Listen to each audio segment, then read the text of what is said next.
ಆಚಿ chilli powder ಸಖತ್ ಖಾರ ಬಣ್ಣ ಮತ್ತು ರುಚಿ ಆಚಿ ಚಿಲ್ಲಿ ಪೌಡರ್. ಮನ್ರೇಗಾ ವರ್ಸಸ್ ವಿಬಿಜಿ ರಾಮ್ಜಿ ವಿಚಾರಕ್ಕೆ ಸಂಬಂಧಪಟ್ಟಂತೆಯೂ ರಾಮಲಿಂಗಾರೆಡ್ಡಿ ಪ್ರತಿಕ್ರಿಯೆ ಕೊಟ್ಟಿದ್ದಾರೆ. ಬಿಜೆಪಿಯವರು ಮಹಾತ್ಮ ಗಾಂಧಿ ಹೆಸರು ತೆಗೆದಿದ್ದಾರೆ.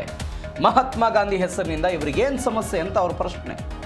ಮಹಾತ್ಮ ಗಾಂಧಿ ಉದ್ಯೋಗ ಖಾತ್ರಿ ಯೋಜನೆಯನ್ನ ವಿಬಿಜಿ ರಾಮ್ಜಿ ಅಂತ ಹೆಸರು ಬದಲಾವಣೆ ಮಾಡಿರೋದು. ಅದರ ಬಗ್ಗೆ ರಾಮಲಿಂಗಾರೆಡ್ಡಿ ಪ್ರತಿಕ್ರಿಯೆ. ಬಿಜೆಪಿಯವರು ಮಹಾತ್ಮ ಗಾಂಧಿ ಹೆಸರು ತೆಗೆದಿದ್ದಾರೆ. ಮಹಾತ್ಮ ಗಾಂಧಿ ಹೆಸರಿನಿಂದ ಇವ್ರಿಗೇನು ಸಮಸ್ಯೆ, ಯಾಕೆ ತೆಗೆದ್ರು ಹೆಸರನ್ನ? ಬೆಂಗಳೂರಿನಲ್ಲಿ ಸಾರಿಗೆ ಮತ್ತು ಮುಜರಾಯಿ ಇಲಾಖೆ ಸಚಿವ ರಾಮಲಿಂಗಾರೆಡ್ಡಿ ಹೇಳಿಕೆ ಕೊಟ್ಟಿರೋದು. ಮಹಾತ್ಮ ಗಾಂಧೀಜಿಯವರನ್ನು ಕೊಂದದ್ದು RSS ವ್ಯಕ್ತಿ. ಅದರ ಹಿಂದೆ ಯಾರಿದ್ದಾರೆ ಅಂತ ಎಲ್ರಿಗೂ ಗೊತ್ತಿದೆ. ನರೇಗಾದಲ್ಲಿ ಭ್ರಷ್ಟಾಚಾರ ಆಗಿದ್ರೆ ತನಿಖೆ ಮಾಡಿಸ್ಲಿ ಅಂತ ರಾಮಲಿಂಗಾರೆಡ್ಡಿ ಹೇಳಿಕೆ ಕೊಟ್ಟಿದ್ದಾರೆ. ಮಹಾತ್ಮ ಗಾಂಧೀಜಿಯವರ ಹೆಸರು ದೇಶದ ಯಾವುದೇ ಭಾಗದಲ್ಲೋಗಿ, ಯಾವುದೇ ನಗರಕ್ಕೆ ಹೋಗಿ, ಯಾವುದೇ ಜಿಲ್ಲಾ ಕೇಂದ್ರಕ್ಕೆ ಹೋಗಿ ಮಹಾತ್ಮ ಗಾಂಧೀಜಿಯವರ ಹೆಸರುಗಳಿದೆಯೋ ಇಲ್ವೋ? ಅದನ್ನೆಲ್ಲ ಇಟ್ಟೋರು ಯಾರು?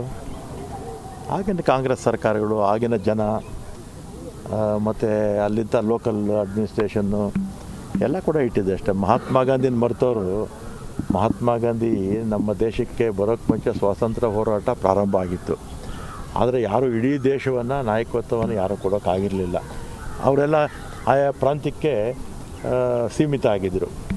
ಆಮೇಲೆ ಮಹಾತ್ಮ ಗಾಂಧೀಜಿಯವರು ಬಂದ ಮೇಲೆ ಭಾಷೆ ಅಥವಾ ಆವಾಗ 560 ರಾಜ್ಯಗಳಿತ್ತು, ಸಣ್ಣ ಪುಟ್ಟ ರಾಜ್ಯಗಳಿತ್ತು. ಎಲ್ಲರನ್ನ ಒಗ್ಗೂಡಿಸಿ ಎಲ್ಲ ಧರ್ಮ, ಎಲ್ಲ ಭಾಷೆಯವ್ರನ್ನ, ಎಲ್ಲ ಪ್ರಾಂತ್ಯದವ್ರನ್ನ ಒಗ್ಗೂಡಿಸಿದವರು ಅವರು. ಅವ್ರ ನಾಯಕತ್ವವನ್ನು ಎಲ್ಲರೂ ಕೂಡ ಒಪ್ಕೊಂಡ ಮೇಲೆ ನಮಗೆ ಸ್ವಾತಂತ್ರ್ಯ ಬಂದಿದ್ದು. ಆಮೇಲೆ ಸ್ವಾತಂತ್ರ್ಯ ಬಂದ ಮೇಲೆ ಒಂದೇ